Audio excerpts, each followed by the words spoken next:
This week on DRC, Matt is back. Matt Mushuhil is here. We dug him back up from the ditch.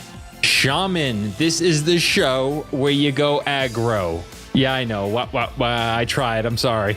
And lastly, we talk about the European Spring Championship that just happened. And Bradford Lee has some insight on the decks that were played. All that and more. DRC starts right now.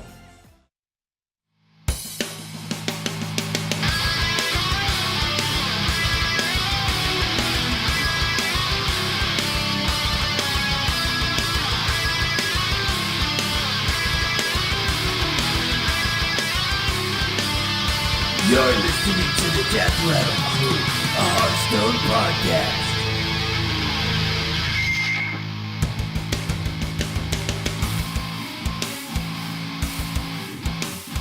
DRC, ladies and gentlemen, welcome to the Death Rattle Crew, a Hearthstone podcast. This is episode 71. I am one of your hosts, Mike Tack2Hearn, joined by Mr. Bradford Lee. Hey, what's up, Mike? And back from the ditch, Mr. Matt Mushuhil. Hello, sir. What up? It's still dark here in the morning, and it's not what you want in life, but sacrifices need to be made. Oh man, we're happy to have you back. That's right. Aww. I don't know if you've ever gotten up and gone to work in the dark and then come home in the dark, but that's happened a few times, and it's like, man, this is fucking depressing. Yep. But yep. It's just like, man, where did the daylight go? Do you sit in an office during the day as well? Yes, but I'm in a very swanky office. Oh, that's nice. It's very nice. I like my job. There are definitely it ebbs and flows where I like my job at different levels, but I've never been like, oh, I hate this job. But I'm only like less than 2 months in, so that could very well change. Okay. Nice. Well, first, don't forget, folks, you can find us at www.deathrattlecrew.com on YouTube, Twitter, Twitch, all those places. Just search Death Rattle Crew on your podcast catcher of choice, iTunes, Google Play, whatever. You name it, we're on it. If we're not on it, let me know. We'll be on it. And Bradford Lee, where can people find you during the week when you're not going to championships and stuff? Twitch.tv/Bradford Lee. But like you said, after this next week of streaming, yes. So I've got like one more week of streaming. What's your schedule? Yeah. So I'm streaming up until Tuesday of next week. So I've got one more week of streaming. Okay. And then, so like basically the 21st is my last, or will be the day that I stop streaming. And then I will be gone for the Hearthstone Championships until the 27th. Sorry, I come back on the 27th. So I'll be streaming the 27th and then the 28th of June. But then I leave for another 2 weeks. Okay. So it's super complex. Basically, another week of streaming, and then I will not be streaming until the 11th of July. So I'll be taking a short little break there. Okay. But then back to daily streaming, daily broadcasting, if you will. Ooh. Do you really call it daily broadcasting? I do. Kill yourself. So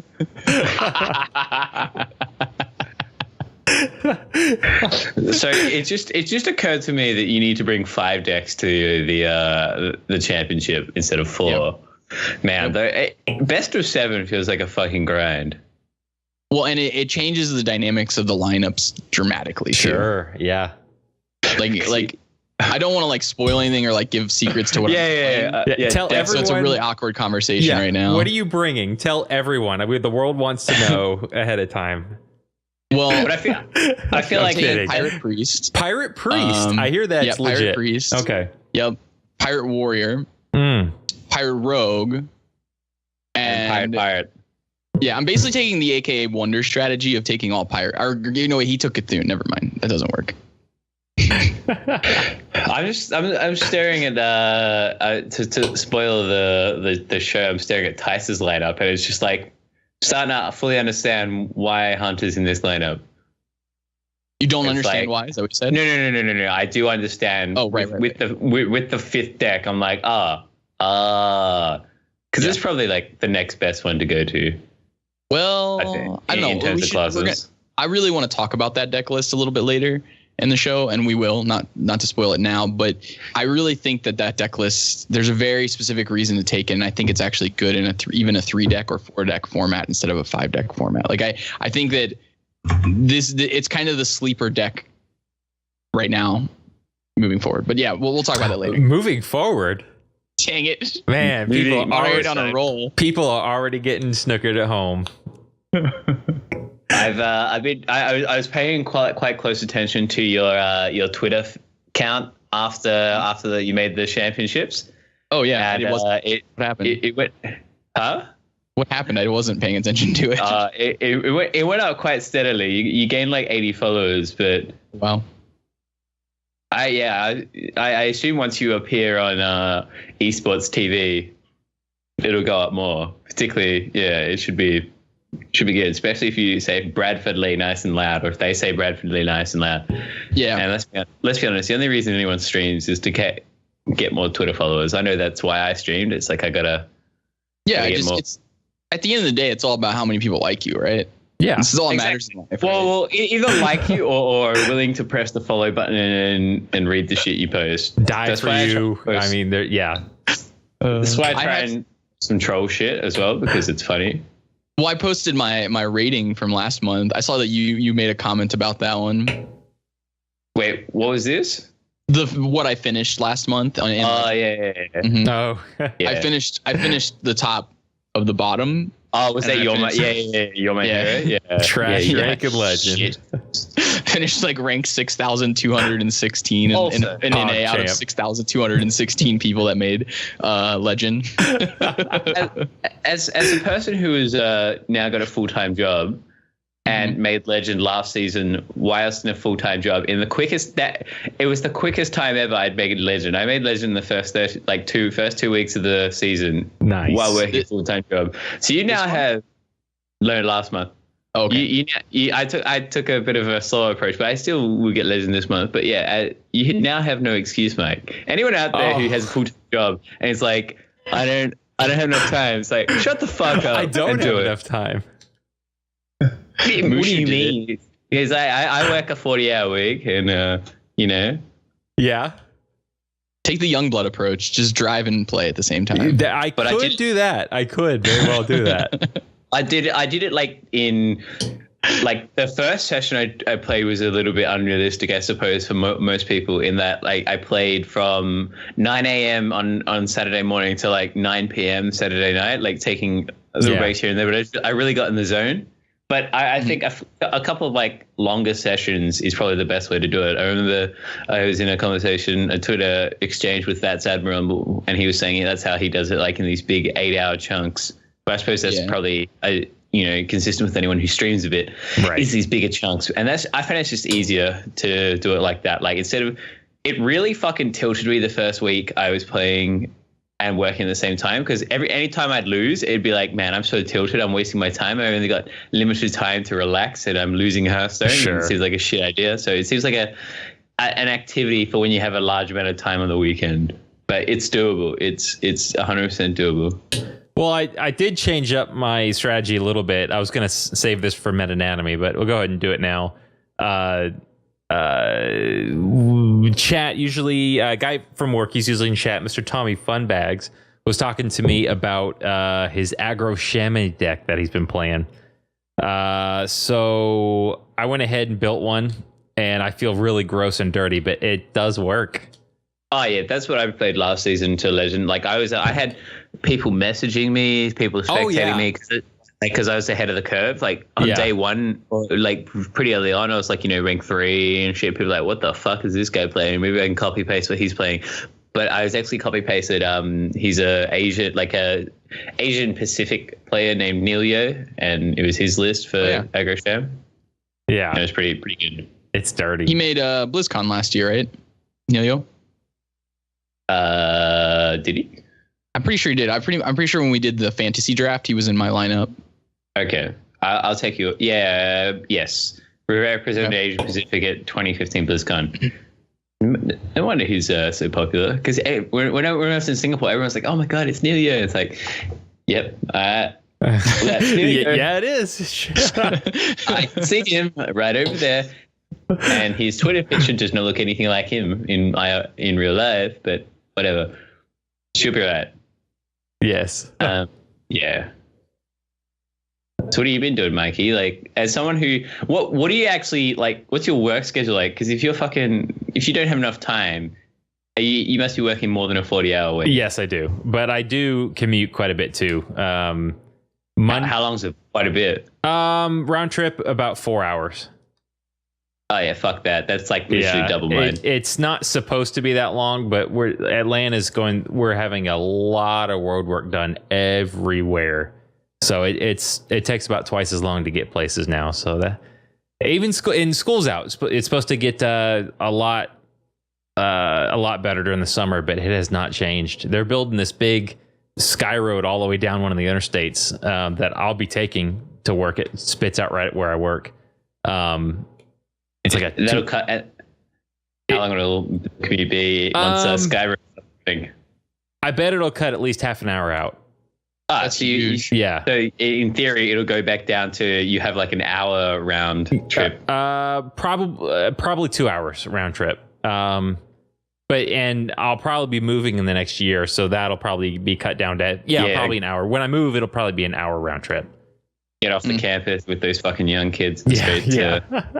Screw these to a more adult location. Yeah. The other thing I did this week that I'm quite proud of, and a couple, I shared with a couple of guys at work who are on the stream. We got this new social media platform for work that's just for work.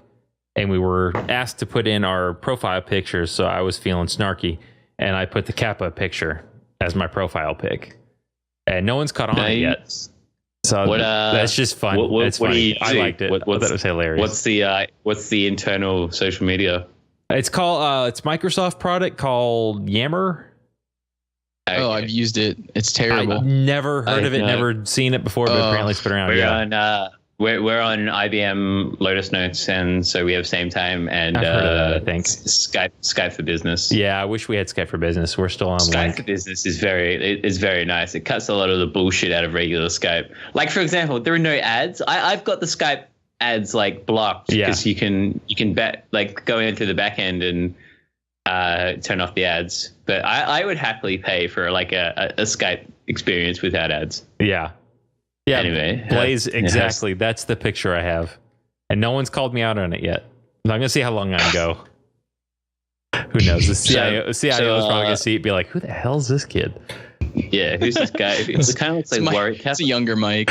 I don't think there's so many in my department anyway. It's weird. Like, they didn't hire anyone between my age and like mid 40s. So it's young folks and then older folks. And I don't think any of the older folks knows what Kappa or Kipo is. I'm just going to go out on a limb and guess. Yeah, probably not. So how's that? Wait, did you say you bought a mixer, Bradley?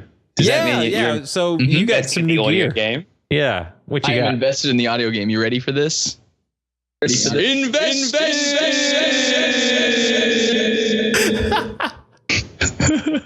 I slipped one preset I've been using. It's so funny. You sound significantly better, with the exception of the airiness that you guys at home probably won't hear when it's been taken out in post. But it's like, so is there an XLR? It looks like there's an XLR connection involved because there's a thicker cord coming out of the arse end of your microphone. Mm-hmm. I'm looking to if this becomes a regular thing, meaning us doing this at 6 a.m. in the morning, then I'll probably I'm going to I'm working overtime on the weekend, and that'll give me exactly enough money to buy an audio interface and a Rode boom arm. Yeah, so which is really all you need. And an expensive microphone, of course. Right. Or and maybe not even expensive, but one that just has like a good audio interface mix is the biggest factor. Yeah. I would. Is to anyone who has who's looking to do a budget audio setup, I would not recommend the Blue Yeti. In that, I agree, because it's so fucking hard to get like gear for it that isn't ridiculously expensive, Right. Because it's a big motherfucker. I feel like you'd be better off with like one of the Audio Technica mics. Yes. If you're not, if because they're smaller and more lightweight, but if you're not looking to get an audio interface, if you just want an on-the-go good microphone, then the Blue Yeti is probably the best one because it's got the most utility. But if you're looking to have like an arm setup and shit, and just that's probably the easiest is not Blue Yeti because it's really fucking big. Yeah, it's like it's hella light. It's really light once you take. Is it light? I was under the impression it was really heavy. No. So the stand is like solid metal. I don't know. Aluminum is really it's solid aluminum. The stand, but once you take the stand off, it's really light. Huh. So yeah, but comparative to like a normal microphone, it's still heavier though than the normal microphone would be. It's weird. It's deceptive how light it actually is compared to how for its bulkiness. Basically, you just need like a Rode. You can't get away with like a most $20 cheap arms because otherwise it'll sort of droop. No, they're horrible. Yep. I tried that. And I was thinking about trying that, but yeah. Have you kids been playing Overwatch? Yeah, actually, I have. I did not purchase it. I played the beta though. I like it. We had a bunch of people from work play it, so we've had a couple 6-mans, and that's where I really enjoy it. They're fantastic. Their matchmaking isn't exactly up to snuff yet, but it's getting better. If you get fucked in the ass, like absolutely wrecked in the ass, they'll say, it'll recalibrate for the next game a lot of the time. Yeah, once you back out, that is something I noticed is if you just stay and don't back out, you just keep playing the same people over and over again, which is good and bad all at the same time. Like, I enjoy it, but I don't. Does that make sense? Yeah, but I've found like after like at least in my experience after a couple of games that someone will leave or take a break or something, and so it usually fixes itself. But I'd say like the rank play's coming soon, so yeah. One of my friends got picked up as a pro player for an Australian organization named the Chiefs, which is like the best team in the region in League of Legends. So he's used to having a fun time. He was anyone who played like a lot of TF2 has found the transition relatively easy. Speaking of teams, Bradford Lee, have you approached or been approached by a team yet? No, I've never. The thing is that like that's not the major priority this week because like my major priority is just making sure that I'm ready for spring championships. Yeah, I don't necessarily mean all the championships. I mean in general. Like as someone now that you have that on your resume, is that something you're looking to do? Yeah, for sure. I mean, it's again, like I said, it's not the immediate priority, but like it's something that's in the back of my head that I'm considering from here and for a while. And like, there's certain players like, for instance, today I was talking with Racy who plays with Vicious Syndicate. So like, there's certain players that like fit that are good matches for me because they're people that I'm already in contact with and I enjoy. So like, I think that if I'm going to approach a team, my strategy is less for the marketability and more for a team that offers me. I mean, obviously, marketability is a factor there to like expand like the Bradford Lee brand, if you will, which is a terrible way to say that. I hate using that term because it's lame sounding. You use the mixer to say it. Oh yeah, the Brad. That's better. So there are certain perks with joining teams. For example, a lot of the teams are partnered with Twitch. So if you join a team, you will get a sub button, and so that you inherit the perks of giving people scalable options on Twitch, and that's huge. That's a big barrier for entry, particularly in my neck of the woods where streaming. If your main focus is Australia, most people have difficulty sustaining a 2 megabit down connection. Like, if you're streaming at anything higher than that, then you're likely going to be alienating people. It's definitely not as much of a problem in the US because most people have good internet connections, or at least like better internet connections. But I think, and it definitely comes down to what you're looking for in a team. I mean, it's often been said in Hearthstone, you don't need to be on a team to have good practice partners. Like you just need to, because you can build I guess a network of practice partners pretty easily through ladder and stuff. Like that's probably the best way to do it. But and that's exactly what I've done. Yeah. I mean, I think it was Doug who spoke about this, and he was just saying, yeah, you don't really need a team house in Hearthstone. You don't really need a team in Hearthstone because it's a solo sport. You can just, YOLO it and play with other people, play on ladder. The reason I think teams are going to be more relevant, like, okay, so I don't know, we didn't really talk about this in previous episodes, but it's been a note of news. Hearthlytics kind of went belly up in a sense. Yeah, so bad. They're gone. And I know that Archon is kind of trying to move away from the team strategy. But the thing is that I think they're doing this in a time frame where we're just starting to get into rotations in this game. So like as the next set comes out and the last set in standard rotates out of standard and we move into new sets, that's when you need a team, because there will be an unknown factor. Like we've always known that combo druid was good in the previous format, and now we're living in a known format. So like right now, having a team is not necessarily the most beneficial thing for some players, because you'll have your test partners and that'll be fine. You'll be good to go. But when you get into newer formats, that's when you're going to want these teams, because as a team, you can cram so much more data. If you've got 10 players working together and saying, okay, we need to jam 100 games with this deck and see how it comparatively works against this other deck.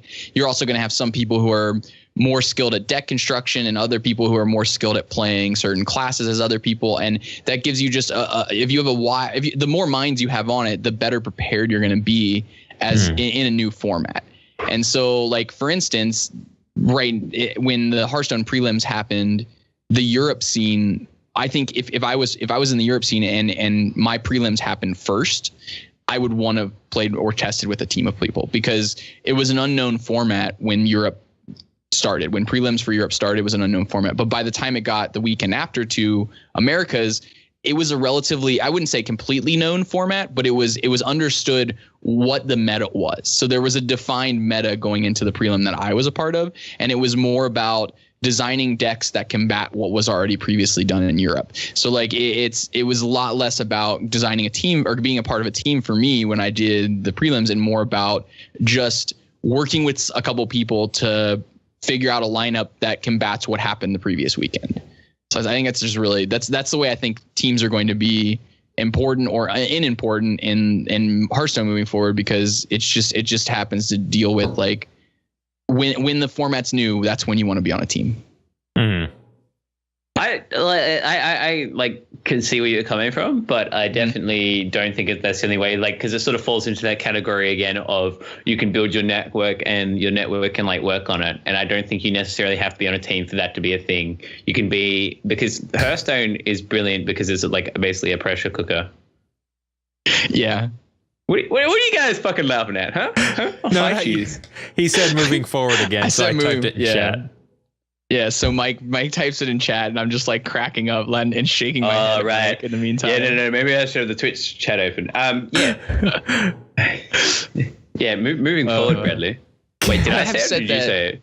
Oh, you said it. I said it. Well, we have a drinking game going. So for those of you playing at home, every time Bradley says moving forward, you take a shot or a swig. Or... I feel like we could have the mic version, and every time you say well, is there anything else? I see what's going on here. Okay. All right. That's fine. I think you can easily add, if it was the Moosh drinking game, anytime I swear. Yeah. There's something else that you say, and I can't actually think of it right now for whatever reason. For those of you playing at home, that's the Mushu. That's not even mine though. I stole that from a very popular TV comedian, and he used to make, it was like a subtle joke where he would be asking his guests like questions or something, and it's like sort of implying that you can play along at home. It's like, for those of you playing at home, like this is the answer to the question, sort of thing. Yeah. His name was Rove. He was in the US for a little bit, but yeah, it was very good. And that's where I got that from. And it's just been one of my favorite things forever, because it's just so like, it's pretty funny. I find it quite funny. Well, I laugh. Well, for those of you playing at home, moving forward. Take a drink. That was a 3 for 1. That was a 3 for 1. Oh, that's baby, a triple. You just Kabbalist tome the entire stream. You need to drink that entire beer. Oh man, I don't know if I can do that. I'm enjoying it. I don't know how there's not a player. This is thinking of the word well. I don't know how there's not a player yet that's not named like Mel Wet. If you switch around Well Met, because that's a fantastic name. Like my friend Twiz and I mentioned, I was like, said it one day. He's like, dude, how does no one have that name? I was like, yeah, you're right. Fuck me, because Mel Wet would be a fantastic name. That would be like a fantastic Hearthstone name. It's just, it's a good time. I've been hitting up the 20s on weekends, and I've been getting effed in the A. It's that's a bummer, dude. What are you playing, like last year a standing format, or what's the format? It's like Bastardized Conquest. Like some of them have been like best of 3, and yeah, it's been interesting. But I think my lineup's kind of I just tend to bring the same lineup, and it feels like the Zoth Paladin's sort of like definitely fallen off, hasn't it? Yeah. It's not bad. It's just not bad. Like, it's just not in the best place. It seems like there are too many decks that are slower than it, and everyone knows. It's kind of like the same thing with the Secret Paladin. Like once everyone sort of had enough time to play against it, they know how to beat it, and that you have to, basically create enough pressure that they can't you can't even deal with it with the board, and you can't ever really get a good N'Zoth turn and things like that. It's been interesting, but yeah, aka Meta Anatomy. Yes. I think that'll do it. So we'll be right back with Meta Anatomy.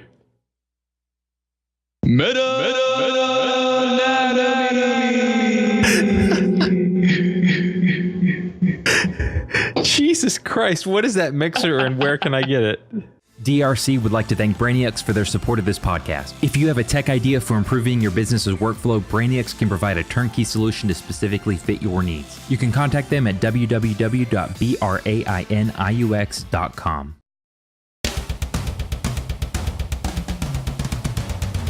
And welcome back. This is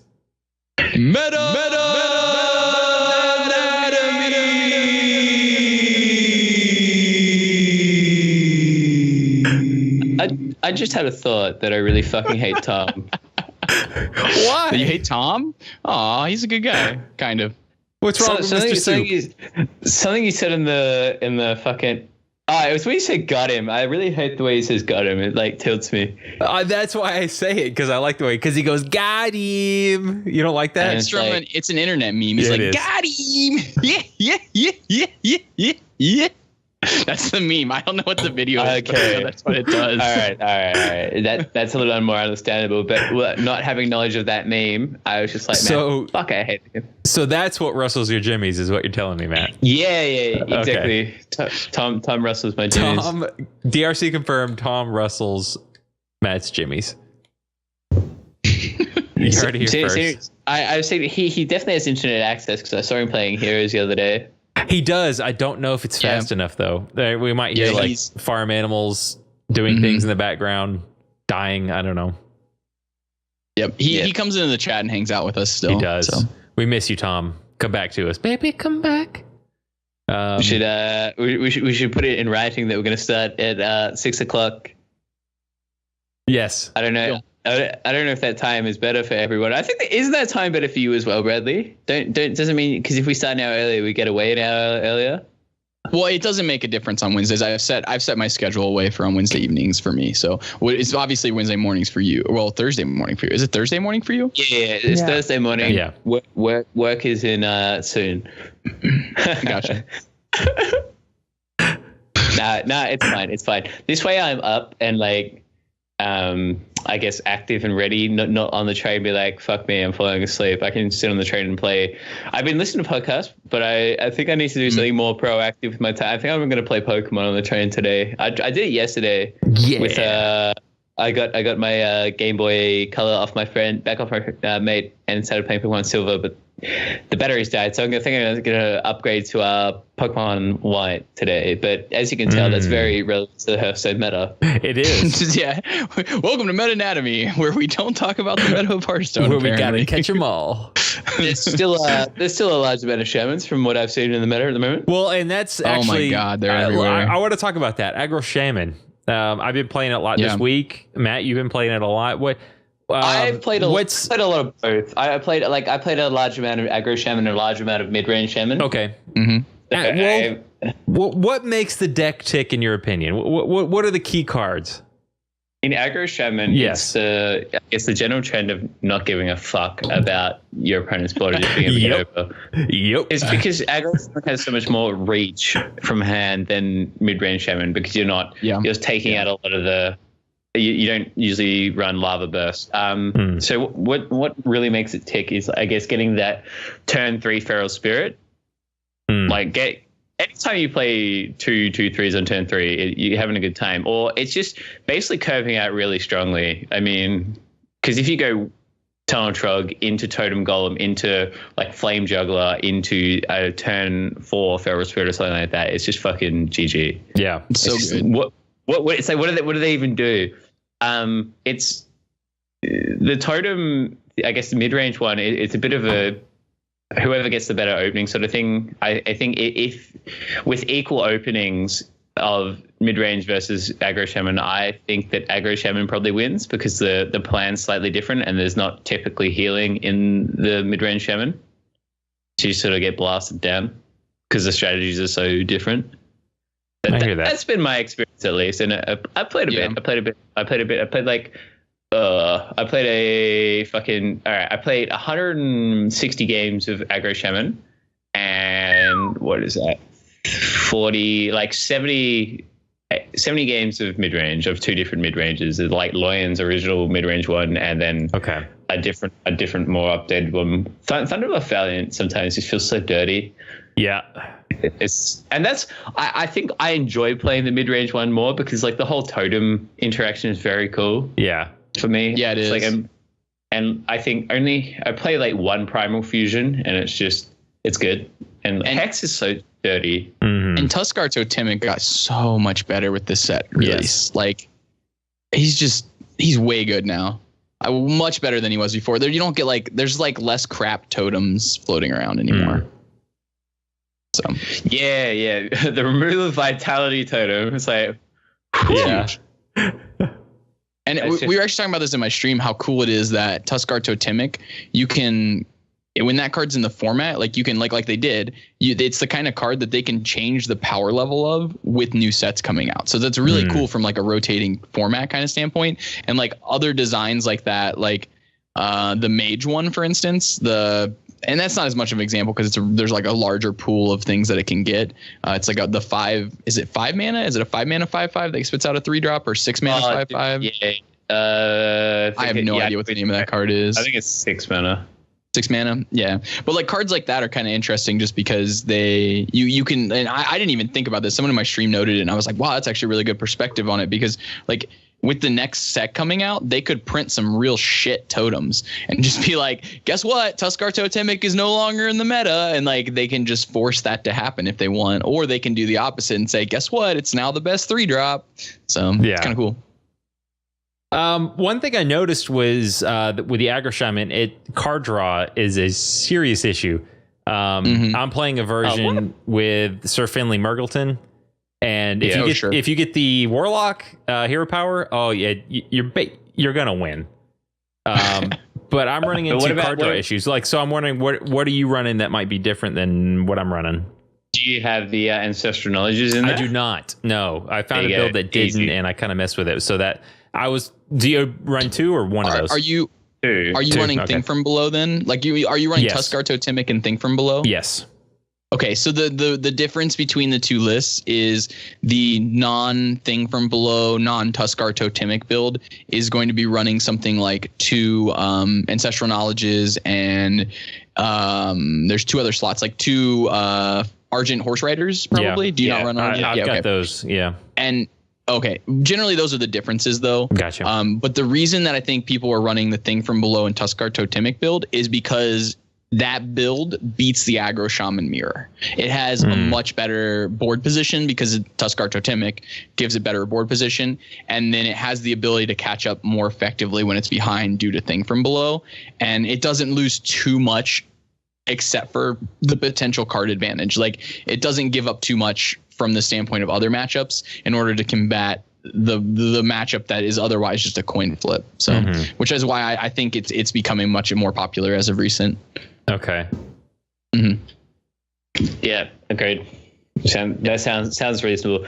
But I'm definitely more of a fan of this. I haven't actually played that one, but I was definitely the one where you put in, because this one's got Leroy Jenkins in it. I mean, the super aggro shaman. The one that you're playing. Okay. Yeah, and it's. You reminded me of that something, Mushu. I'll have to tell you in a minute. Go ahead. Yeah, and so it's so dirty dropping Leroy on a Flame Tongue Totem where you've already, attack, drop Leroy, attack again. It's like, Yep. Yeah, this list is kind of like old, but got 64% win rate over 160, 70 games. Not bad. It's not bad. Yeah. Go ahead, Brad. What were we going to say? You had mentioned right when the format started, you were the only person that has ever mentioned this to me, and now it's catching on. You remember when we started the format, we were talking about the 7/7 Flame Wreath Faceless for 4 mana. And you were like, I wonder if people are going to start running Wind Fury in their Shaman decks. And I was like, why would they run Wind Fury there? And you're like, well, back in the day, people ran Wind Fury as a one of because it just gave you that burst potential. Crush your Shaman. And someone who came into my stream yesterday and was talking about how they thought that somebody else's list from the Asia Pacific was running Leroy plus Wind Fury. And I haven't found the Asia Pacific deck list yet. I don't think they've been published, but like maybe somebody was discussing their deck list that they chose specifically. And so that they discussed that particular combination. But it seems like as of like the last week or so, I think people are finally coming to the conclusion that is a relatively strong package to have because, you can hit for 12 with just Leroy at that point. Like, that's so good. And so like the burst potential, it just basically gives you another Rockbite or Doomhammer type combo in a sense. Yeah, that's cool. I like that. I like being right in the long term.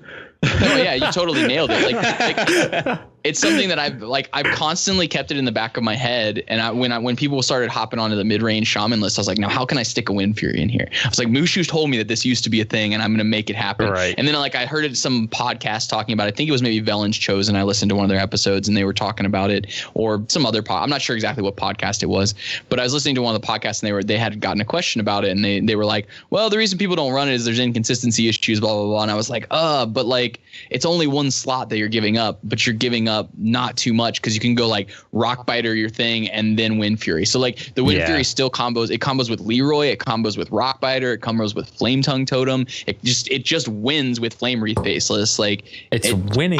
I'm a big proponent for it now. I don't know if it's great, but like it's cool that like it's what you were talking about is kind of starting to see play. That is very cool. I think what had to happen though before it got considered was I think the meta needed to slow down a bit. I mean, at the start, Cthulhu Druid was not viable, but now it's sort of like coming back into viability within the competitive, I guess, tournament scene because it's it's just getting like ruffle stomped with aggro decks. It's just people are taking it slow. I mean, for example, people are preferring mid-range shaman to the aggro shaman. And that just gives you a little bit more time to play something like Wind Fury because you can be a little bit more greedy, it would seem, now than say like 4 weeks ago. Yeah, I'd say 3-4 weeks ago, the aggro shaman decks in tournament setting was 90% of aggro decks. I mean, not 90% of shaman decks.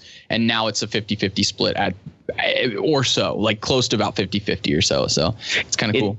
It seems like when I guess pro players such as yourself have the option, you want to take a deck that's more stable rather than a deck that can sort of just die if your opponent has like a clear or something. Yeah, or if they're playing priest. I believe no one brought priest to the EU finals. Yeah, and I'm pretty sure no one's going to bring it to any of the other finals either. That's pretty fucking hilarious. And I thought that was hilarious before I knew it was best of 7. And then when I found out it was best of 7, I was like, man, that's ridiculous. How bad is Priest? Well, that's a good segue. Bad. Let's jump into it. But then Chucky like won DreamHack with fucking N'Zoth Priest. So I mean, it's not like unplayable. Don't get me wrong, but it's just that it's. What'd you say? It's not favorable. Yeah, it's not favorable. And the reason it's not favorable is it's all situational and it's removal. Like, it can't deal with 4 power minions for its early removal. Its mid-range removal is like meh, and then its entombs are really clunky. So it's just a really clunky deck. And then on top of all of that, and like that's not like super big deal. That's just like a little bit of a downside as compared to playing things like Wrath and Swipe, which those are conditional in some nature because they don't kill big things, but you want those like in your mid game to try and answer mid game threats to try and position yourself better on the board for the late game. But like the biggest issue with Priest is it doesn't have that ability to position itself on the board. It doesn't have a proactive play. Like it just has to be so reactive and try and line up its right pieces of removals throughout the whole game in order to finally set up like, here's my ends off or whatever your game plan is to actually win the game. Like other than that, you're playing like Shifting Shades, which generally trade down. They don't trade always down, but they're not a high impact card that allows you to take the board. I don't know. Yeah, I understand that. I have lost a fair few Priest versus Control Warrior matchups in that regard, though. Like where Entomb just is an absolute cunt, and just it's just like, yeah, it was just like, oh man, we're going to fatigue, and he's entombed my Sylvanas. It's like, not only does he, take away my Sylvanas, he puts another card in his deck, so it's one less turn of fatigue that he's going to be taking. It's just it's dirty. I don't like Priest. I'm happy that it's not in the meta. I do not like playing against Priest. Yeah, we were actually talking about how when it's really good, it's oppressive, and when it's really bad, everyone complains that it's not good. Right, and they haven't found. It feels like they haven't found a balance. And the reason I say it's oppressive is because the hero power sucks so much. But when you're ahead and you have control of the board and you have like mind controls and like steal effects, strong. The amount of 2-for-1s that you can create and generate with Priest is so much better. And so then you can just shut the other decks down and prevent them from ever being able to do anything proactive, I guess. Well, that is until you control the whole game. You kill all their minions. They drop the 30th card and it's Yogg-Saron. He wipes your board. Gets a bunch of secrets, heals to full health, and wins. Of course, that happens too. I'm not salty at all. Freaking Yogg-Saron. So I just want to pause here for a second. I read an article, I think it was in Kotaku or somewhere, where they talked about with a Hearthstone dev, and he said that most of the players really, really like Yogg-Saron. To anyone who actually said that to him, I'm going to fight you.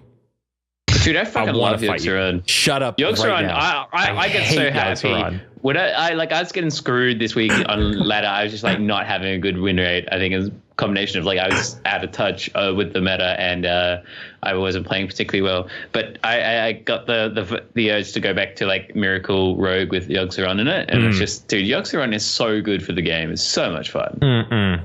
Okay, it's not a terrible card. No, don't get me wrong, but it's like it's a terrible feeling for like one player or the other always. Yep. It's never like, okay, I can come back from this. Like, okay, occasionally you can come back from it, but like the dominant circumstances, there's always a terrible outcome that comes from it. Like you can play perfectly and then they can go Yogg-Saron and then they've got the game's over because they won because they played Yogg. I just can't stand it. Can't stand you. It's one of those cards. Like if you're winning and you have the card, you just don't play it. I mean, you can play it, but I definitely had that happen with someone who's been beating me with the Yogg-Saron deck and then doesn't play Yogg-Saron. I was like, I feel like you have to play it. Like, no, I feel like you need to play it. You don't play it because you threaten your own board when you play it. I just feel like it's overkill. 'Cause it's overkill if it does good things for you. But it's best when you're getting your ass beat and then you drop it. And it's like, well, now I win. Like I got outplayed, but it doesn't matter. I still win. That is what infuriates me so much. It's horrible. It's and drop it down. What do I think it's a good counter for? I think if the meta turns into nothing but control warriors and really slow decks, then I think it's a great card because you just hold out, you wait. Drops her last cards. All right, Yogg-Saron gone. I've played like 6 or 7 spells. Go. then it's a fantastic card. But that's the only time where I'm like, okay, that's a fun card. That's a smart card. That's a tech card. Otherwise, it's just pure troll. It is pure troll. I can't stand it. Pure troll. But, I hate but it. like it's sort of it's very sort of, I guess, core to the Hearthstone. It's part of the core Hearthstone message of anything can happen. That is true. I'm not saying it's not. Okay, it is fun, and the funny things happen. Yeah, but it's fun for the spectator. Yeah, You know, if you have 6 people spectating you and playing your game when you're playing your games or something, cool. Yogg's the great deck to play for them. But like when it's just you playing by yourself, like okay, so the cool things happen, and sometimes you go, "Oh yeah," and you get super excited, and that's what they want from it. But like, there's always the opposite end of that, and that level of variance is just like not. It's down. It's a downside that makes people pissed off. Generally, Right. like not always, but sometimes. So when you put it that way, I totally get it. I understand, makes sense. But that to me is sort of like saying I love going to baseball games. My favorite part is where the audience, a random player in the audience, pulls out a sniper rifle and kills the pitcher. What? That's my favorite part of the game, where just something random and wacky happens. That's what I feel like. That's what I feel like we're talking about here. Or I love the part of the game where the guy's running for home base and the crowd swarms the field and blocks him. Jesus. That's how I feel. I feel like when they play Yogg-Saron, the field has been swarmed. That's what I feel like. Yeah. Release the bees. Yeah. Everyone get in here. I don't know. Like I totally understand that train of thought though, where it's it's good for the spectator. Anything can happen. But a lot of people complained about Piloted Shredder being too much having too much randomness. What game was it where somebody, I think it was a prelim or somewhere before BlizzCon, where somebody was just destroying the other, like he was going. Piloted Shredder died, popped a Doomsayer, cleared the whole board, and the guy lost. Here's my argument to that. Piloted Shredder is a good card because that can happen. That's the risk you take. But most of the time you're gonna get something solid, and it's a solid body. It's a solid card to begin with. Yogg-Saron is just completely. It's not even 90% of the time I'm gonna get something nice. 99% of the time it is.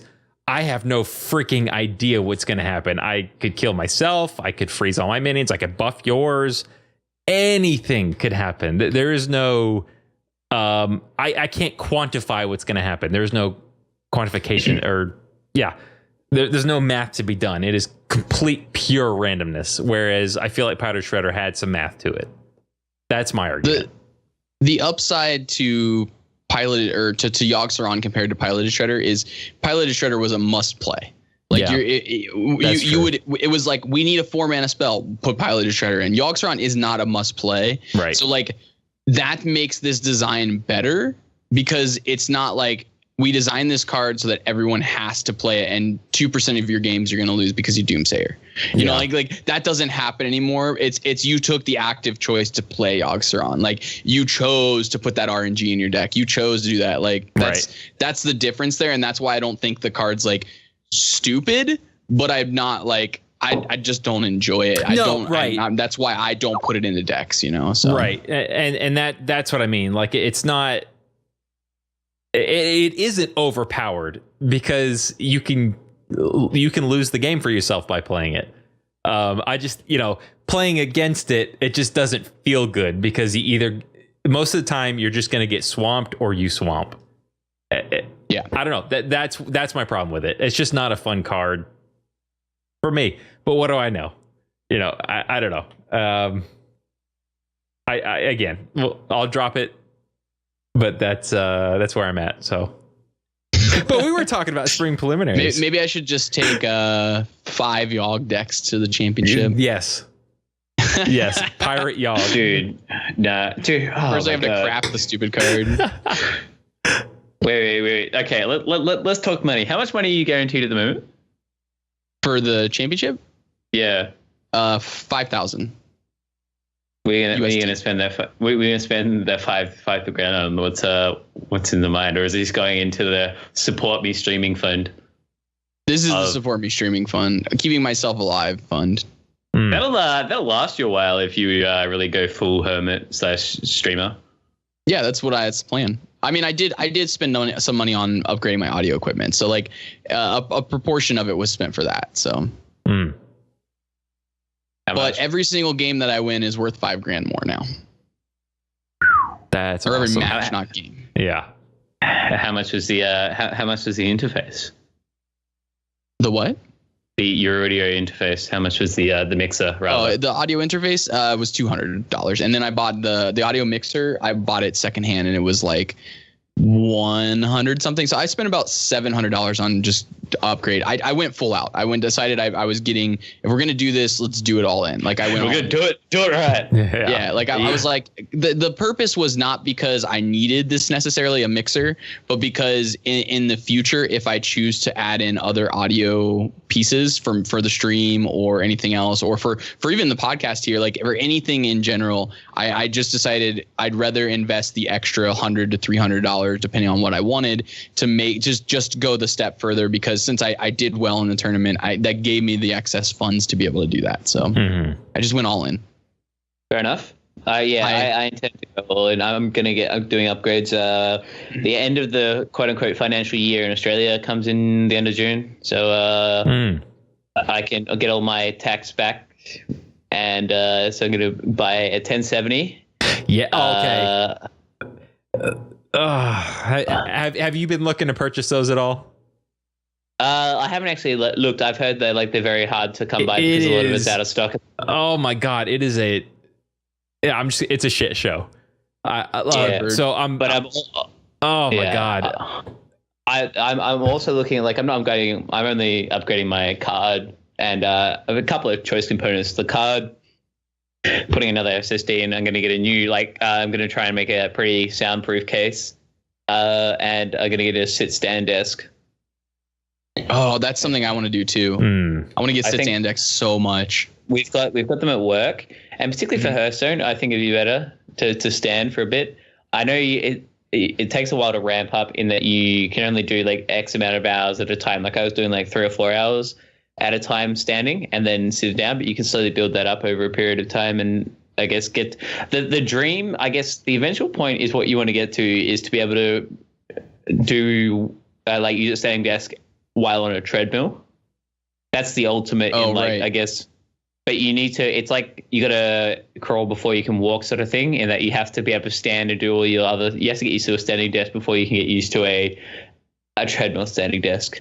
But is that not? Is that the goal? I think so. Obviously it gets to a bigger investment because you're going from a sit-stand desk is $1,000, at least in Australian, an electronic one, and you don't want a rotary one. That's exactly what I was going to say. Don't get the rotating one. Get the electronic ones. They're so different. Yeah, we have them at work, and every third one is electronic. And dude, fuck me dead. It's so worth it. The extra money. I was considering because you can get a cheap one from IKEA. It's called the Scarster series or something, and it's 300 AUD, and it's just got a crank, and that'll get you into sit stand. But it's just it's not worth it. It's It's something, and so I want to go full ham and get a monitor bracket arm and shit like that, and a Rode mic arm for my microphone, and I don't know, get into the things because Legion's coming soon, Mikey. It is. Are we 2 months away? Yeah. Well, the pre-patch dropped on the PTR, which means we're between 2 and 4 weeks away from the pre-patch, which is where they put all the changes in for Legion, and so it's getting close. I've had a bit of a fuck around on the alpha or beta now, and it's been it's looking good. It's looking good. My one question is it still kind of Facebook game-ish? I heard that the starting area was basically the new Garrison 2.0. Well, that's the idea. Is it's going to be you go into your class hall, which is the Garrison, but it's supposed to be, instead of real spammy, it's supposed to be less spam.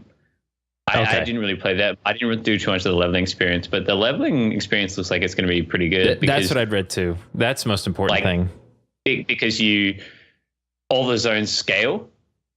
So you instead of going in like from a zone to zone in like a linear fashion, it doesn't matter where you go first. You do them all. Mm-hmm. And so even if you're like 103, you can go back to the start. There's no starting zone. You can start in any zone basically, and it scales appropriately. Yeah. Yeah, you should get on the hype train, Bradford Lee, when Legion pops out and stream some Legion. I'll just watch streamers play it. I know. Here's the problem, Mushu. I know that I will lose my life to an MMO. I have done that once already. I played an MMO for like 11 years straight, and it was just too much for me. I got to the point where I recognized that I just can't play them. I will literally grind them to the death. Like, that's good. What did you play? What was your MMO of choice? I played the Realm Online back. You probably don't even know what it is. I've heard of it. I do not. The Realm Online was the first non-MUD based, which a MUD is like a text-based MMO. It was the first non-MUD based MMO, and it's in 2.5D. It was made by Sierra Online, which is now pretty much a defunct company. I think they've been bought out and everything. They made some nice stuff back in the day. They did. I think of like Leisure Suit Larry series they did. They did the King's Quest series. And actually the artistic styling of the Realm Online was the same as the King Quest series, which was like back in the day, that was like, I mean, we're talking like early 90s. That was the premium company when it came to PC gaming. But the Realm Online is actually still active. Like the game's still going. It started in, I believe, 94. It sounds right to me. Maybe it was 93. I think they maybe started in like December of 93 or something like that. But the game's still live. The problem is that it's gone through ownership of like 4 different people since then. So like Sierra sold it because it wasn't profitable for them anymore. And Codemasters bought it up, and then Codemasters owned it for a while. And then a third party company there was actually another purchasing company in between there, but a third party company just kind of like has bought it, and they've opened up business to kind of run it. And there's been multiple people who, and I haven't played it in like 5 or 6 years because of that. And they've just said that it's there's only like 100 or so people that still play on the server, and they've just kind of run it into the ground is what it's kind of been happening. But the original designer of the game, this is really cool for me, and this is kind of cool to discuss for me, is that I actually got a Facebook message from somebody that I played the Realm with like years and years ago, and I hadn't really talked to her in like years. And she was like, hey, they're going to try and do a reborn version of it. Like they're actually calling it the Realm Reborn. And it's basically the original designer of the game said, hey, the way that copyright laws work now, or something along those lines, he can take the concept of it, rewrite the code, and turn it into a new game, basically. And so the idea is that if Norseman Games, the company that currently owns it, doesn't want to sell it, they're just going to make it anyways. It's kind of what the idea is. And the thing is that Stefan Nicholas, the guy who the original designer and coder and person who put it together originally, said, hey, I'm leaving my company. I think he's the CEO of some. He used to work on a number of different MMOs and do different things. But he's now the CEO of some company. He's stepped down from that position to independently rebuild this game and put it together. And the beauty of the game is that graphically, it's really, really low end, right? It's nowadays, it's not, but it still looks gorgeous because it's a 2D based system. It's not crappy like Polygon 3D from like, where people were trying to get into Polygon 3D back then. Yeah. So it still looks okay. It stands the test of time. But the biggest thing for them is the fact that they can transplant it into a Facebook game. And so they're able to like implement it into something else, and that gives them more exposure and ability to like rebuild the community. So I'm actually on an open message board forum that they have where there's like the hardcore players that have been playing the game and following the game for like 20 years basically that are still playing it. So it's I don't know. I'm still in love with the game, and I would go back in a heartbeat if I could and play it again. If they reset the servers and said we're going back to day one and everything's back to normal and everybody gets to start over, sure, I'd play it again. I would play it again, but I think I would be wise enough to recognize that I would lose my life to that game again. I would play it 15 to 16 hours a day. I would like to think that you're a more mature person and be able to balance it with your other gaming lifestyle. But, I think there's definitely some merit to picking one of the more popular MMOs and streaming. I feel like Legion, you'd probably be able to like wow is like enough of a MMO that you'd be able to really get into it, but like casual enough now that you probably be able to fade in and out and bounce your life. But I'm gonna jump out and head off to work. So it's been a good time, boys. I'm keen to do it next week. I don't know. It's if how's this time slot for you boys? Absolutely, this works for me. Great. Excellent. Yeah, we'll just try to be more diligent on getting started early or on time, I guess. Well, we always have that here and there, but that'll happen. Well, yeah, I didn't really get up until like 5 o'clock. But you guys are like, I'm more than happy if you guys keep going and talk shit about me. But it's all good. Perfect. All right. Catch your kids later. Enjoy it. See ya Later, Mushu. Cool. I'm glad to have Mushu back. Me too. No more skeleton crew. Yeah. All right. Well, I guess since we've kind of exhausted that topic, why don't we move into the Europe Spring Championships that happened this last weekend? Yeah. So this last weekend, Tice took down the Europe champion. Spoiler alert. Tice took down the Europe Championships, the Spring Championships, and there were 8 different players: Tice, Turna, Loyan, George C, aka Wonder Case, Crane 333, and Inner. And they all pretty much brought different lineups for the most part, and Tice's lineup ended up taking it down. We're going to specifically talk about a deck in Tice's lineup, and we'll talk about his lineup a little bit more, because continuing with the series that I've been doing throughout this last month of talking about specific decks in tournaments and why they're good for the tournament setting, and when they're good in the tournament setting. We'll talk about his Hunter deck within his lineup. But before we do that, I want to talk about a couple notable things that was going on in some of these lineups. The biggest thing to note about the Europe prelims that's kind of interesting is everybody in their lineups pretty much took the same things that they took to the prelims, which is really interesting. For instance, aka Wonder was still on a triple Cthulhu builds, and he just threw in like an extra deck. Basically, he was like, all right, now we've got a Hunter deck in addition to these triple Cthulhu decks that he's playing. So it seems like a lot of them were sticking to what they know and what they felt comfortable with for the most part. And the other more interesting thing was Crane's lineup had Patron Warrior in it as well, which is really interesting because Patron's kind of fallen off the face of map, but Crane is known as a really good Patron Warrior player and someone who has always been positive with the Patron Warrior deck for the most part. So like I think that was a good choice for him, but maybe not a good choice for the tournament that we were playing in because Patron kind of struggles against certain things because it has to be all in on the patron plan. Like if it loses its patrons, or like if you brawl after patroning happening, it's bad for you. So yeah, it's kind of a big deal there. So the last thing, and probably the most important though, is let's go back to Tice's lineup, and the deck that we're going to be talking about is this Hunter deck. But before we go into the Hunter deck, I want to quickly discuss his lineup. He's taking basically the exact same lineup that I took to the prelims, which was, and he actually transitioned his builds to be much more similar to the decks that I ended up playing. He's taking the Warrior deck, which has it's the Tempo Warrior deck, but he cut the Varian Wrenn. So he's basically on the same idea that I was running, only instead of running Leroy, he's running Karen Bloodhoof. He's also running Reno, which I ran, and he's running the Soulfire that I was running now.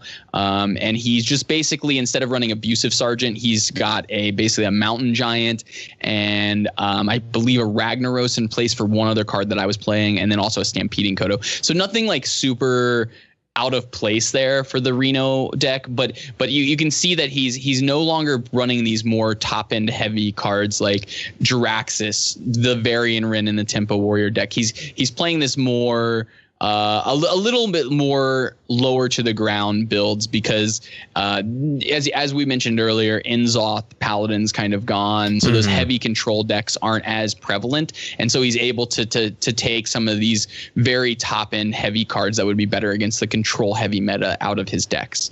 Additionally, he's taking just your typical rogue deck. The only differences that really are notable in his deck, he's taking Miracle Rogue. The only thing that's really notable is he's running one of Violet Teacher instead of the one of Zeril, the poison guy. Poisoned Mine. So basically that's just like a 1-for-1 slot change there. And I've seen lists that have run Violet Teacher over in place of it multiple times. So but basically he chose to take the Violet Teacher over the other. And that's, I think, a concession to the fact that he was expecting to play against Zoo, which is true because he was on a banned Shaman plan. So he was running into Violet Teacher being a good option. He was running into Zoo. So he was trying to hedge his percentages against Zoo, despite it being a pretty bad matchup for his lineup as a whole. Next up, we have the Shaman deck that he was also taking. Now remember, this is a 5-deck format these people are taking, and they are all known decks. They're decks that are published before the tournament, so that everybody would be able to know what they were playing as well. But he's playing the deck that we were just talking about with Aggro Shaman that runs Tuskar Totemic and Thing from Below, as well as the Argent Horse Rider. So this is probably the list that you were running. Is that right, Mike? It's close to it, yeah. Very close to it. Okay. Yeah. And he chose to do this again. Same idea. Even though he's on a ban Shaman plan, I think he was picking the Thing from Below to hedge his bets a little bit better against the Zoo matchup, just to give himself a little bit more leverage in that particular style of matchup. It's such a good card. It really is. And I can understand not running it in an Aggro Shaman, but like it's more and more becoming a norm in the Aggro Shaman list along with Tuskar Totemic, because that combination is so strong, and Tuskar Totemic on its own can just be backbreaking. And additionally it gives you more synergy with things like Flame Tongue Totem. So like there's definitely synergies there, and there's positive reasons to be playing Thing from Below. And even if Thing from Below is a 4-mana or 5-mana 5/5 with Taunt, that's still really good. Like even when it doesn't get much reduction in cost and you didn't draw many totems in your hand and you didn't really get the Thing from Below to be 0 mana, it's so good still. But when it is 0 mana, that's when it's really good. So like the card goes from being good to like really good. There's no absolute downside to that card. Right. But then again, the deck lists that I wanted to talk about, and easily the reason that I think that I'm focusing on Hunter as a class this week, is because of this particular deck list, and something that people who are playing in the tournament setting should be aware of and cognizant of moving forward. Oh, I said it right there. Drink. But the war, or the Hunter deck that he took was a Desert Camel Hunter deck. And so I'll quickly run through his list, and it's pretty similar to what you've been seeing from most of the Hunter decks. Really, Hunter only has one deck. They've got this mid-range deck, and then there's slight variants. You know, there's like the Camel Hunter versus the non-Camel Hunter, you know, and those are typically the two builds. And other than that, you just kind of fit little pieces here, like how many kill commands are you run, or not kill commands, how many Unleash the Hounds are you going to run? Are you going to run any Unleash the Hounds? How many Stranglethorn Tigers are you going to run? Are you not running any Stranglethorns? Are you more worried about aggro? Are you more worried about control? So like just little slots here and there that are interchangeable. But for the most part, this is a pretty stocked list. Outside of this, the little pieces like changing Desert Camel in or not changing Desert Camel in. So let's quickly run through the deck list. First and foremost, we have 2 Fiery Bats. Now that's the one drop of choice just because it is a beast, and it also interacts with the Desert Camel. So that's obviously there. And he's running 1 Injured Cavaldeer. Again, the reason for the 1 Injured Cavaldeer is just to give you another 1 drop, but more importantly, just because it goes so well with the Desert Camel. If you can go Desert Camel into an Injured Cavaldeer, you get 2 2/4s for 3 mana, and that is so good. You think about like Tuskar Totemic. Tuskar Totemic is a 3/2 that occasionally gives you a 3/4, and that is backbreaking. But if you think about Desert Camel is a 2/4 that always is going to give you something good. And so sometimes it's going to give you a 2 2/4s, and you can see like how powerful that is when you look at it from the concepts of Tuskar Totemic, which is already considered a powerful card. Next up, he's just running 1 Freezing Trap, and I think that's just a concession to the fact that he doesn't really have an extra slot available for Freezing Traps. Next after that, we have 2 Quick Shots, pretty standard card. He's running 1 Flame Juggler, and that's probably because it's not a beast, and so instead he's running the 2 Huge Toads, which does basically the same thing for him as Flame Juggler in the deck, but the 2 Huge Toads gives him just a beast, more beast synergy. And we'll talk about the beast synergies as we move forward. We have King's Elec, and that's just card advantage as well as being another beast and another 2-drop. Next is Eaglehorn Bow, 2 Eaglehorn Bows, and then we have 2 Animal Companions. These are pretty common slots in those kind of decks, something that you see on a regular basis. And then the more interesting card is Deadly Shot. This piece of removal has really shown and its strength in this format. Yes. And it is the card that I think really has helped mid-range Hunter keep up. It gives them that ability when they're really far behind to use the deadly shot, and when they're really far ahead, occasionally they can just use the deadly shot to gain tempo and keep applying pressure, and just allows it's been a really powerful card and been really good, ironically, because I don't think anyone really had it on their radar when we first started this format. Yeah, I don't think so at all. After that, we have Kill Command. Again, that's the beast synergistic removal spell. And so since there's so many beasts in this deck, it's a 3 mana, almost always do 5 damage, occasionally do 3 damage, but almost always do 5 damage. After that, he's running 1 Carrion Grub, and that's just a 2/5 for 3. And that's just more because he wants that resilient 3-drop. And as you note, there's already a lot of things at 3. There's Eagle Hornbow, Animal Companion, and Carrion Grub. They're all 3-drop minions, or not necessarily minion. Eagle Horn's not a minion, but 3-drop proactive plays where that you can develop a board, because the Eagle Horn is a development. You use it as a removal spell, and then you have another 3/1 ready for next turn, so it develops your board. And then there's also the 2 Desert Camels. Now the 2 Desert Camels again are also 3-drops, so there's a lot of 3-drops in this deck, and that slot's pretty full, and that's why he's running the 1 of Carrion Grub rather than running 2. It's just the nature of the deck's are designed with the 2 Desert Camels in it. Moving into the 4s, there's only the 1 4-drop that he's running. He's running the 2 Houndmasters. And again, Houndmaster is just a really strong because it gives something taunt. So when you're behind, it's good. And when you're ahead, it can be really good too, because you can make your minions bigger and develop your board at the same time. So Houndmaster, a very good piece in this deck and very consistent, because as you notice, we've gone through everything so far. Every single minion we've gone through except for 1 has been a beast. And that 1 is the 1 of Flame Juggler. So literally, Houndmaster goes with every single minion in this deck, except for 1. That's incredibly powerful. Next up, he has 2 Stranglethorn Tigers, and again, you can see that he's more teching towards the aggressive decks, because remember, the mid-range to control decks with the 2 Stranglethorn Tigers, and that's because again he's running the 2 Stranglethorn Tigers because he's banning Aggro Shaman, and we'll talk about that a little bit more in detail once we get done with running through the deck list. And then of course the 2 top end cards, the real reason to play these decks: Savannah Highmane ×2 and 2 Call of the Wilds. Oof, that card, it hurts. The card is very good. Yeah, very, very, very good. But the reason I wanted to focus on this deck in a tournament setting is Desert Camel. Everyone's like, oh, he's running Desert Camel. That's really interesting. And everyone's like, oh, well, of course, it's a 5-deck format. And this is what Mushu was saying earlier. It's a 5-deck format. And Injured Cavalier is not a beast. Good point. Thank you for pointing that out, Blaze. So there's 2 cards that are not beasts in the entire deck that don't synergize with Houndmaster or Kill Command. But everything else synergizes with Houndmaster or Kill Command. Okay, so moving back to his deck list, he's running the 2 Stranglethorn Tigers and the 2 Desert Camels, and not running any Unleash the Hounds, because he's targeting more of a control lineup. And the reason, again, like I said, was because he's banning Aggro Shaman. So what his lineup is doing is it's banning Aggro Shaman, and it's saying if they have Zoo as well, that's okay. Like I can beat Zoo. My other decks are running like Violet Teachers and other little things that are okay against Zoo, and gives me a little bit of an edge in that matchup. But for the most part, he's giving up the Zoo matchup. He's saying, your Zoo deck's probably going to beat my lineup, right? You're going to be able to get a win with that. But the big thing here is, if you think about Desert Camel conceptually within this format, there are not many decks that are running good 1-drops. And the decks that are basically Aggro Shaman and Zoo.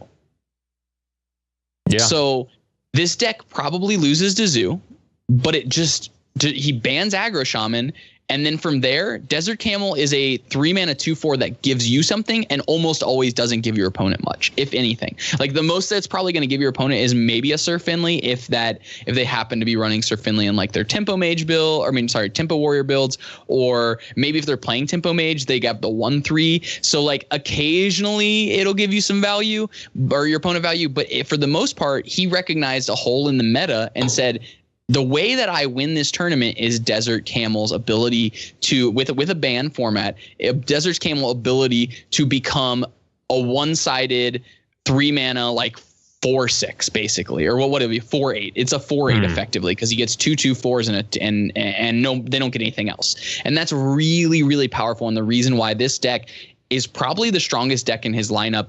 And I think that's the reason why we're going to see more Hunter in lineups in a conquest format, in a ban situated format, because again, it just cuts your opponents off from being able to play 1-drops when you can ban their Shaman deck, which is the 1-drop deck of choice. which is really interesting. There really isn't too much else to say about this deck. Again, like I said, that's why he's banning Aggro Shaman. He's running Stranglethorn Tigers. He's focusing more on the top end mid-rangey to control decks and being able to combat those with his particular lineup. But the biggest thing is that Desert Camel, and that's why the deck was so strong for him, and why I think you're going to see a lot of that this weekend at the championships for Asia Pacific. So I just wanted to touch on that deck, and I really think this deck's strong, and something that I think if you're trying to figure out what deck am I playing, and you're on a plan of either banning Zoo or banning Aggro Shaman in your tournament lineup, you should stop and say, hey, wait a minute, I could play this Desert Camel deck, because this Desert Camel deck gives me such a powerful effect and the abilities that there aren't many good 1-drops floating around right now. So yeah, nice. It's kind of a cool deck. Something that maybe you didn't pick up when you first looked at people's lineups through the tournament, but something that's really important to the success rate of the decks that he's playing. So like as we go back through these other decks, I'm gonna quickly just note it real quick. I'm gonna look at everybody's deck list and tell you how many 1-drops were getting played. So we have Turna's lineup, and Turna was playing 1-drops in his Hunter deck, his Shaman deck, and his Zoo deck. So if you ban Shaman, that means only 50% of his decks actually gave him anything from the Desert Camel. And not only that, but he happened to also be on Desert Camel Hunter. So in the Desert Camel versus Desert Camel Hunter mirror, there isn't really an edge that's gained. Basically, it's just a 3-mana 2/4 that gives each player some things. Gives them each some dudes to put on the board. Loyan's list, he had Hunter that had 1-drops, and he had Shaman that had 1-drops. And that's it. So if he bans his Shaman deck, it's literally one deck in his lineup that could give him something off of the Desert Camel. And then when we go on to George C's lineup, he had his Shaman lineup was aggro, and so he had Shaman that had 1-drops, and then his Zoo lineup. So again, only one deck here that is actually seeing it, aka Wonders list, Hunter, and then that's it. There was and Shaman, sorry, and so he bans the Shaman. So again, Hunter would be the only thing, and he's also on this Desert Camel list as well. He's so like as you can see, this Desert Camel list was very, very popular amongst these players because they all started to recognize the power of the Desert Camel in the list. Then we move on to Casey's list, and he actually wasn't running Desert Camel, but he was running Hunter again. So again, Hunter having 2 Fiery Bats in his build, so he had some 1-drops there. And then he had his Aggro Shaman, which had 1-drops, and then that's it. Again, that's it. Like again, you ban the Aggro Shaman, and there's still only one deck. Crane's list. Running Hunter again with 2 Fiery Bats. He's running Aggro Shaman with all the 1-drops. And then he happened to also have Zoo. So it didn't work. It was a 50-50 to have positive outcomes in matchups for that particular person. But again, 50% chance that your 2/4 is going to make an insane tempo play for you, and 50% of the matchups is just that's where it's good. That's the point. That's the threshold where it's good. The other ones, it was 66% of the time that it was good. So like it's very powerful deck to have in it. And then we move on to our last lineup, which was Inners, and he had Shaman and Zoo, and those were it. That's all the 1-drops he had. So like you can really see the trend here that like it would be 50% versus, I'm sorry, not 66%, 75%, because it was a 4-deck format. So that you have to play with. So if at 50% of the time the Desert Camel is good and is going to be, or I mean, not just good, but just in super good because they don't get anything, that's where you know that Desert Camel has reached its threshold of being very playable.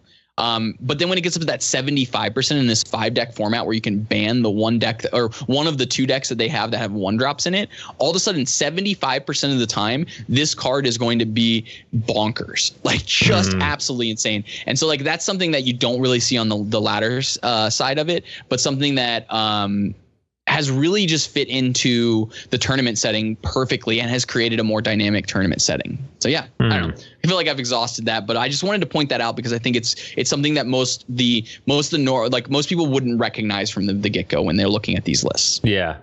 No, that's interesting. That's really interesting. Yeah.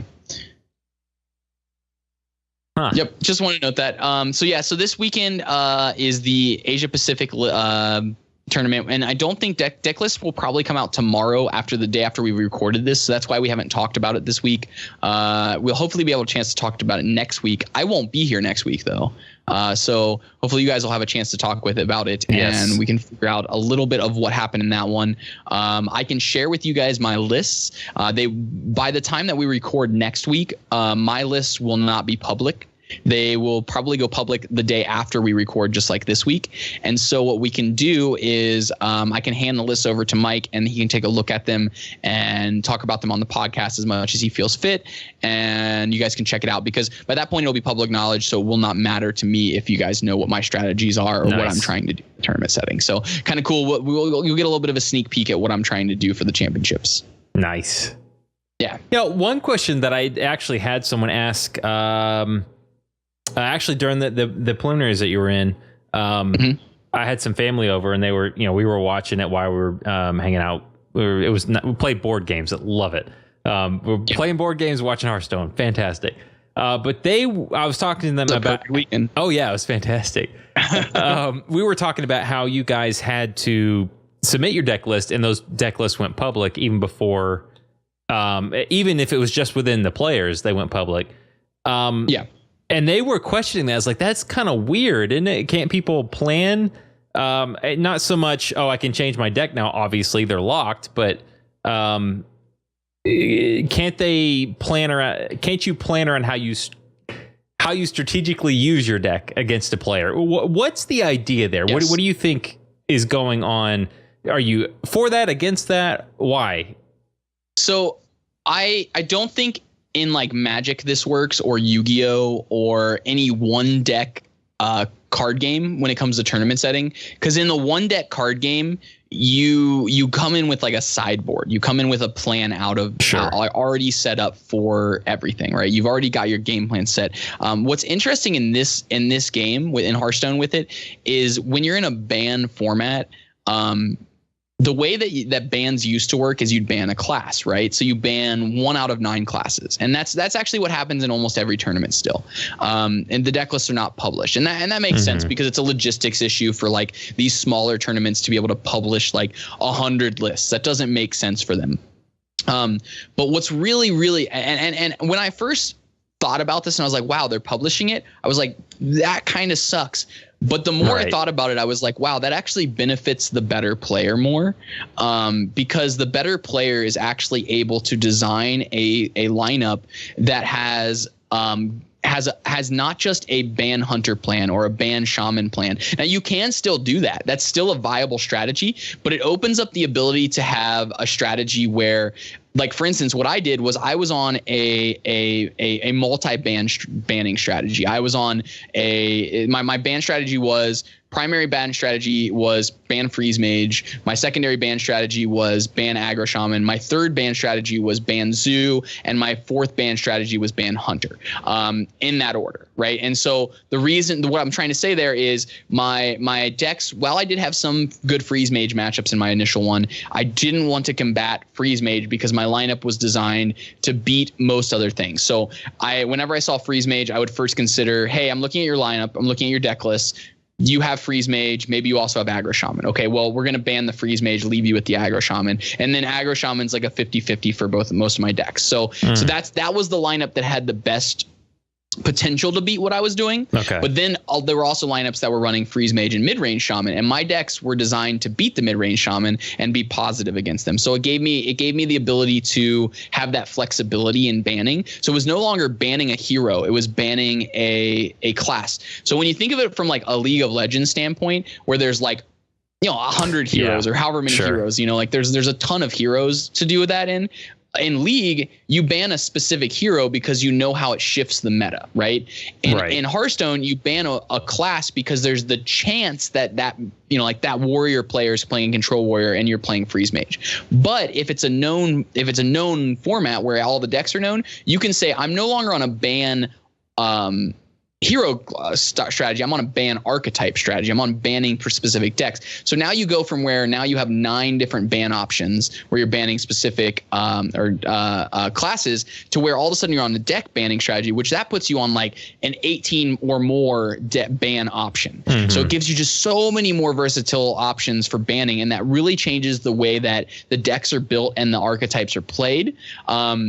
It certainly affected how I built my decks. And that's why I said it benefits the better player, because the better player in this more unknown. Now, it may not benefit the better player a year from now when this format is more common in the prelims and higher level Hearthstone play, but it is one of those formats right now where the better player is able to think about it conceptually and say, okay, what does knowing my decks change for me? And what it changes for me is that I ban differently. And so that allowed me to design my decks with the intention of a really complex ban strategy. And that's really cool because it's a level of detail that you otherwise didn't already have. And so I thought at first I wouldn't like it, but as I thought about it more, I was like, wow, this is really going to benefit me probably, because a lot of players aren't going to think about this. They're still going to be on this idea of let's ban aggro or let's ban shaman, or like let's ban zoo or warlock, because they've got zoo. Like they're not like focusing on the archetypes. They're still just focusing on the heroes when they're doing their ban strategy. So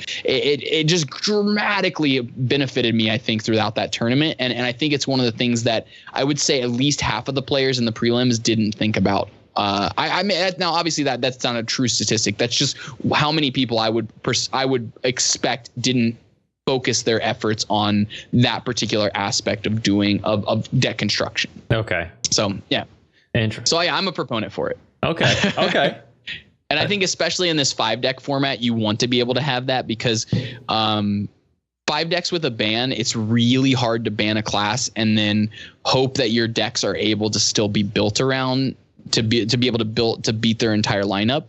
Basically, the ban strategy is useless in a 5-deck format, I think. Maybe not useless, but it's very unforgiving, I guess is the way to say it. Because if you choose to ban their zoo, or let's say you only know the 5 classes and you don't know the decks, and you choose to try and ban zoo, and you're like, okay, ban warlock, and then they're actually on Reno, and that's a good matchup for your entire lineup, and then all of a sudden they're actually on like Reno, Pirate Warrior, all these other different weird things or something, like all aggros and a Reno warlock or something.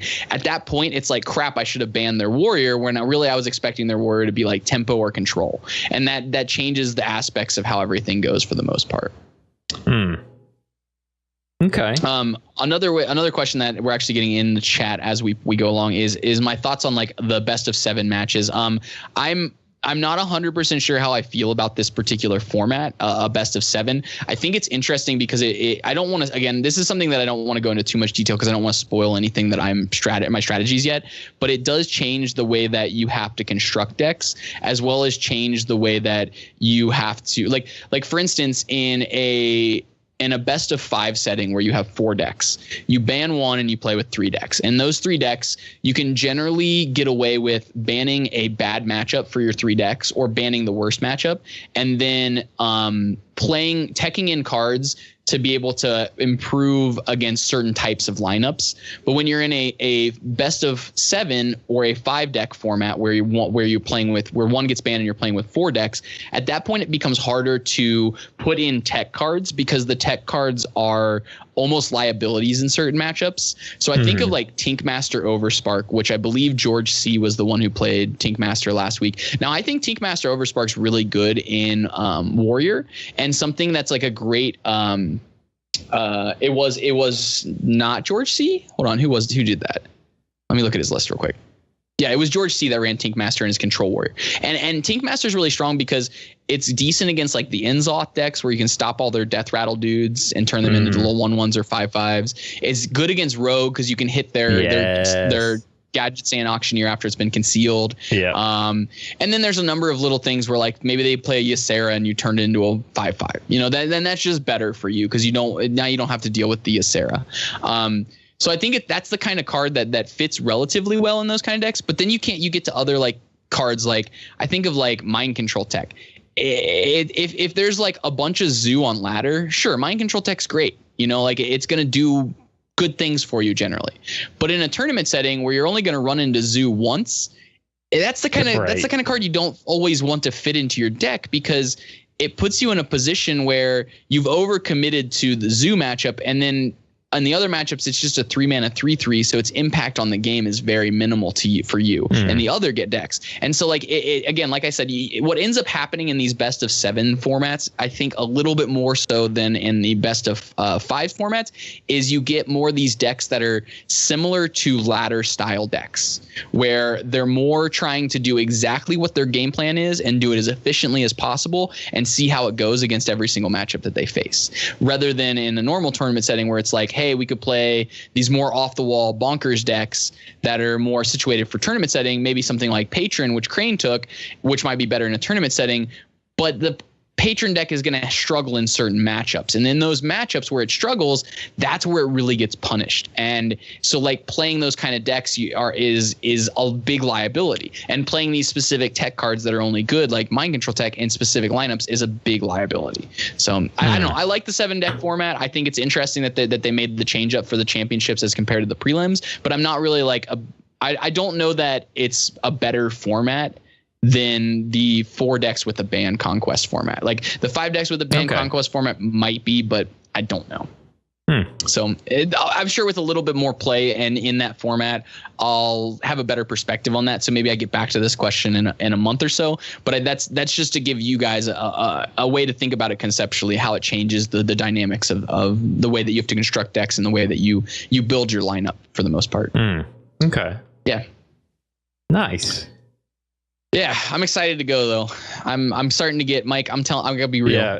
What's up? I'm getting a little bit to the point where I'm not nervous. Nervous is not the word I'm looking for here. I'm not nervous at all. It's the thing. Like nerves don't really hit me with anything anymore. I'm just a freaking stone wall nowadays. I actually I think that's because I played poker for a while and I just kind of would just sit there and just think about something else. Like my mind would just race about something else in the meantime. Right. But I'm not really nervous. I'm more like, what's the word? It's not nervous. It's like I'm like jittery because I just want it to get done. Yeah. I'm like, it's in the back of my head enough that like I know what it is. I'm overanalyzing at this point. Like I actually sat down with Immortal Lion the last night and we started talking about decks and and he was talking about strategies and we were talking about different lineups and I realized to myself, I was like, what about this lineup? And then all of a sudden I was thinking to myself, I was like, no, like, why am I even considering this particular 4-5 deck strategy that we're considering? This should not like I shouldn't be going this deep with this particular lineup. It's not a good idea to do that. So I'm maybe I'm excited. Maybe I'm I'm not really excited. That's a terrible thing to say, isn't it? I should be totally excited for this, shouldn't I? You should, yeah. But I'm not. I should totally be excited about this, but I'm not. I'm not excited to go to LA and live in LA for a week. No? That's my problem. Yeah, I wish I could have woods behind me and I could go into the woods and go for a hike every evening after we do all of our press release stuff, or go to Blizzard, which is going to be cool. It's going to be cool to go to Blizzard and shake hands with people and whatnot. So, yeah. But I don't know. I'm not excited to be in LA. LA is not for me. I'm a country boy. I'm a country boy. I know exactly what you mean. LA is a cool place to visit. Yeah, it's the same reason I could never live in Atlanta with you, Mike. I don't blame you at all. I couldn't. It's what we were talking about earlier. I couldn't drive anywhere. Yeah. Oh yeah. It'd take you forever. And so I would never drive. I would bicycle everywhere, right. and I would feel miserable the whole time because there'd be cars all around me, and I'd just smell all the air pollution from the cars. Yep. And that's not what I want in life. I want clean, fresh air. I want birds chirping in the back of my yard. I want my garden. It's just who I am. I don't enjoy the city setting, and I'm just not excited about that. That's why I'm not excited for going. You don't like them city folk? Is that what you're telling me? I don't like them city folks. Out here on the bayou, we just sit here and chew we hunt our alligators and chew our grass. That's all I want to do. Is that what they do in Louisiana? No, it's just a stereotype, probably. I don't even know. I eat shrimp cocktail, shrimp kebabs, gumbo shrimp, pretty much any type of shrimp you ever want. No, I don't know. Let's here. This is exactly how I should say it. every single day I get to go for a walk across town and I can cross my entire town. That's awesome. I hear you. That's exactly in life. I want to be able to say, hey, I'm going to use Walmart as an example just because everyone knows what Walmart is. But we'll say I need to go to Walmart. Okay, it's a 30-minute walk, but it's on the exact opposite side of town. It's not like, hey, I'm in Atlanta. I want to go to Walmart. Oh, it's a 45-minute drive. Right. And it's a 45-minute drive and it's only 10 miles down the road. Yeah, I didn't even get across town. Yeah, exactly. I don't like it. It's not for me, man. Yeah, I hear you. Oh, I hear you. Yeah. This is the reason why I don't live in the Eastern United States anymore. Yeah. Do you know many people? Do you know where they're putting you up at? No, not entirely. It's in LA. We're like a mile from the beach, so that's actually the kind of coolest thing. I'm going to be able to go for a walk at some point and go down to the beach. I'm sure that's pretty neat. So, yeah, I'm excited for that. But it's filmed in like a Hollywood studio, so it's a non-public event. It's not something like it's just like a studio that they film everything in. So I gotcha. Okay. Yeah. But you can check it out on Twitch at twitch.tv/playhearthstone. Nice. Yeah, that's about all I got to say about that. That's all I got to say about that. Get back to my first Gump references. All right. Well, anything else? Not really, man. It's been it's just kind of like the calm before the storm week for me. I feel you. I figured it would be for you. Yeah, definitely. Anything else from you, Mike? No. Yeah. Just get out there and play more ladder. That's right. Yeah. Hey, if Matt can do it in 2 weeks and work, surely I can do it, right? Yeah, totally. If I don't get, he's shaking his head. No, I can't get legend this season.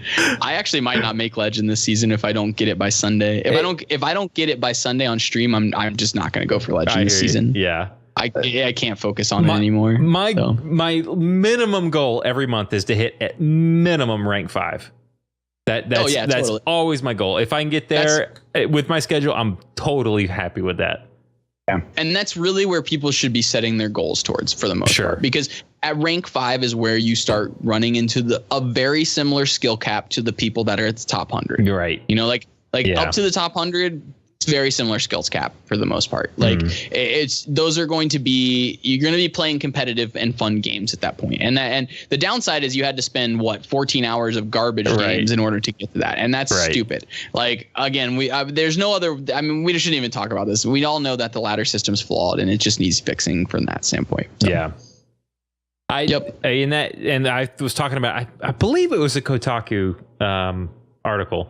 Anyway, whoever the article was with, that was another thing they brought up was ladder system, and that apparently they are looking at it. Don't know what that means. I also saw an interview that said that players like the ladder system, and I was just like, I was like, please, am I really in the vocal minority here? I don't know that I am. Am I? Like, I don't know. I know there's a bunch of people that it's a cruel mistress is how most people feel about it. You know, I don't. Super cool. I don't like it. It's brutal. Yeah. It ends marriages and friendships and It ends marriages and friendships. Yeah. She is a cruel mistress, that ladder. She is. All right then. Well, that'll do it. This is episode 71 of the Death Rattle Crew. Don't forget you can follow us at www.deathrattlecrew.com. Find us on Twitch, Twitter, YouTube. Zanga. Thank you, Zanga. Just search. Never forget the blog. Never forget. You can find us there. Just search Death Rattle Crew. Bradford Lee, where can people find you? As always, twitch.tv/Bradford Lee. And don't forget, you can write into us at mail@deathrattlecrew.com. We do our giveaways once a month. You get one entry per follow on whatever social media, YouTube, Twitch, whatever it might be, Twitter. And then if you write into us, that equates to 5 entries for that month. So 5 plus 1, 2, 3, however many social media things you are on. If you are on all the social media, that's a lot of entries. That's all I'm saying. Yeah, for sure. I'm not going to count them because it's over 2. That's too many. I want to mention one more thing. Yeah. If you guys have not done this yet, could you guys please go to our iTunes page and write us a review on iTunes?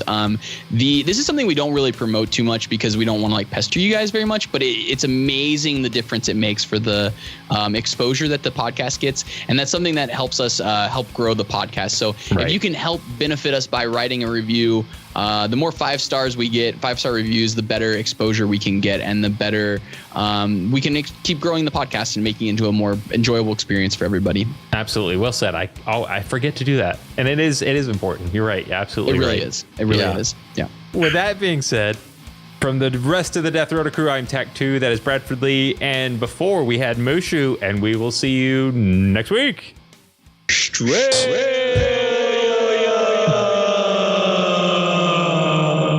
Australia. That was really good. I know, right? I just want to talk like this for the entire episode. But I can only talk in like one word at a time.